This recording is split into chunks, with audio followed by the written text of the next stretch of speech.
Hey guys, welcome to my video. Today I will be reviewing episode 4 of Loki.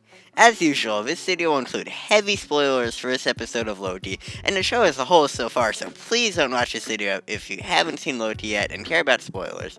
If you don't care about spoilers, or if you've already seen Loki, then feel free to watch this video if you want to.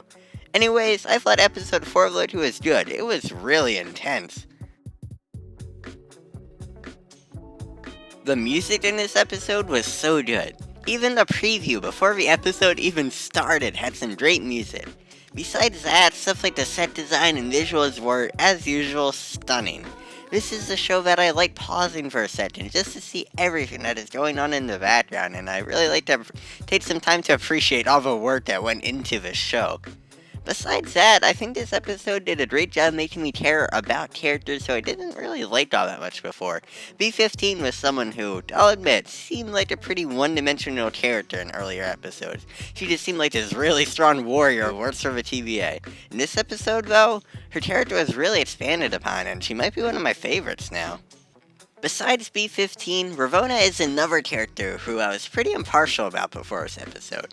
Now, though, she is really interesting and very quickly become a villain. Since the Timekeepers are androids or whatever, I was kind of confusing, I think she might be the next villain in this show. I mean, yeah, she did the thing with Loki, so yeah, I think she's the villain, or kind of Conqueror. I've seen theories he might show up, I don't know, but she's really interesting and they've really expanded her character, and I think that's great. This episode was sad. I was shocked by what happened. I'm definitely very disappointed by how things were kind of undone at the end. I'll get to that later. But Mobius didn't stab with a stick thing was shocking. It made me really sad. Mobius is my favorite. This episode had a great post-credit scene that made me super excited for the next episode. I didn't even know there was a post-credit scene until I checked Twitter, and I saw a bunch of people talking about it, and I do not regret taking the time to go back on Disney Plus and watch that scene. It was so good. I'm both confused and thrilled for what happens next. There were so many weird Loki variants. There was a crocodile that was just bizarre. I'm also excited to see Sylvie some more. I have a feeling she's going to get so many great moments next episode since she's really by herself. B-15 is with her, but right now B-15 is unconscious, and I'm excited to see what she does. I'm happy she's getting these moments. She's really grown on me as a character since she was first introduced, and I'm happy that Loki is getting me excited about stuff like this in general as a show. The MCU isn't something I'm a huge fan of. I'm much more of a casual MCU fan compared to something like Star Wars, but I'll admit that Loki is getting me excited about the MCU again. Sylvie is a really great character in my opinion. She's really interesting. Loki is a great character. This is just a really good show. Like I said in the good section of this video, this episode shocked me. I was just feeling sad because I thought that both Loki and Mobius were dead, but apparently that's not the case, and we know Loki is still around. I'm still holding out hope for Mobius since he's the best, but I don't think he's been confirmed to be still alive as well, but I think he will be if Loki survives that, or whatever. I don't know if he's dead. He lives in this really weird place, so we'll see. We'll find out next episode. I'm excited for the next one, but I'm just not happy that these characters are coming back. A death doesn't seem permanent in the MCU, and that's not a good thing.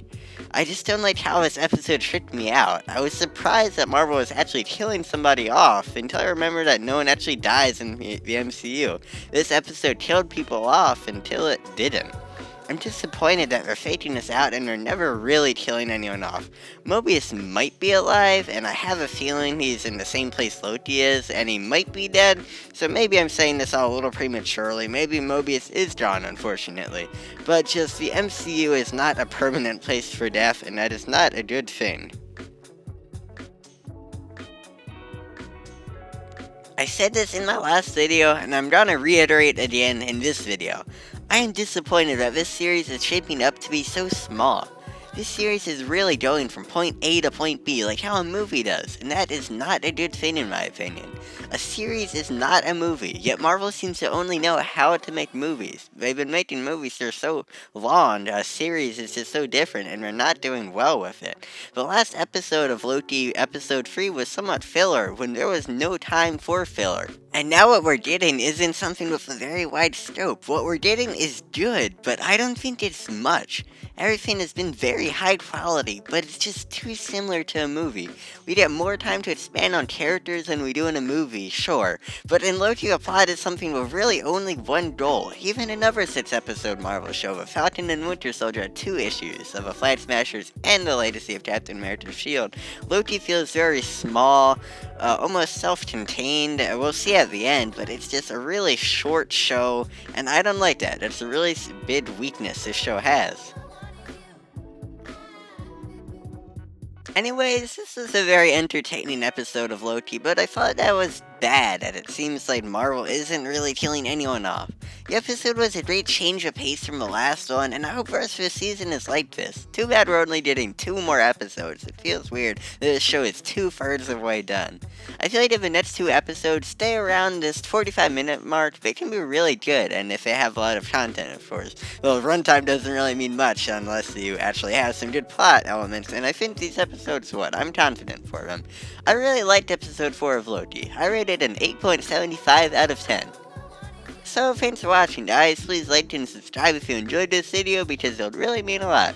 Make sure to tell me if there are any movies or shows you'd like to see me review next, and I'll see you in the next video.